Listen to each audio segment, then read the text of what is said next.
राज्य उत्पादन शुल्क विभागाने शुक्रवारी मोहोळ येथील ममता स्नॅक्स सेंटर या ठिकाणी छापा टाकून हॉटेल चालक व 3 मद्यपी ग्राहकांना अटक केली आहे। सविस्तर वृत्त असे की नवीन वर्षाच्या पार्श्वभूमीवर राज्य उत्पादन शुल्क विभागाकडून धाबे, हॉटेल येथे दारू पिण्याची व्यवस्था उपलब्ध करून देणारे तसेच त्या ठिकाणी दारू पिणाऱ्या ग्राहकांविरुद्ध कारवाईचा बडगा उचललेला आहे। याच मोहिमेदरम्यान निरीक्षक पंढरपूर किरण बिराजदार यांच्या पथकाने मोहोळ शहर हद्दीतील ममता टॉकीजच्या समोर असलेले ममता स्नॅक्स सेंटर या ठिकाणी पथकासह छापा टाकला असता आनंद ब्रह्मदेव गायकवाड वय 43 वर्षे हा त्याच्या हॉटेलमध्ये रामेश्वर भारत बेडगे वय 33 वर्षे, रामेश्वर नागनाथ राऊत वय 28 वर्षे व राहुल पारडे वय 24 वर्षे या ग्राहकांना दारू पिण्याची सोय उपलब्ध करून देत असताना आढळून आले। चारही आरोपींविरुद्ध महाराष्ट्र दारूबंदी कायद्याअंतर्गत गुन्हा नोंदवला असून त्यांना प्रथम वर्ग न्यायदंडाधिकारी मोहोळ माननीय महाळंकर यांचे समक्ष दुपारी हजर केले असता माननीय न्यायालयाने हॉटेल चालकास 25,000 रुपये द्रव्यदंड तसेच दंडाची रक्कम न भरल्यास 1 महिन्याची साधी कैदेची शिक्षा सुनावली। तसेच तिन्ही मद्यपी ग्राहकांना प्रत्येकी 1,000 रुपये दंड तसेच दंडाची रक्कम न भरल्यास 3 दिवसांच्या साध्या कैदेची शिक्षा सुनावली असता चारही आरोपींनी एकूण 28,000 रुपये दंडाची रक्कम न्यायालयात जमा केली। ही कारवाई अधीक्षक नितीन धार्मिक यांच्या मार्गदर्शनाखाली निरीक्षक पंढरपूर किरण बिराजदार, दुय्यम निरीक्षक मयुरा खेत्री, विनायक जगताप, सहाय्यक दुय्यम निरीक्षक जीवन मुंढे, जवान विजयकुमार शेळके, प्रकाश सावंत, विकास वडमिले व वाहन चालक रामचंद्र मदने यांच्या पथकाने पार पाडली।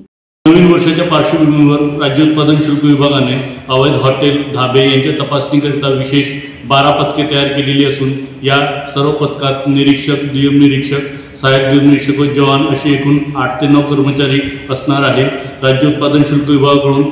हॉटेल, धाब्यांची 31 डिसेंबर रोजी तपासणी करण्यात येत असून त्या ठिकाणी ग्राहकांना मद्याची व्यवस्था उपलब्ध करून देणाऱ्या तसेच मद्यपी ग्राहकांना या विभागाकडून त्यांच्या विरुद्ध कारवाई करण्यात येणार आहे।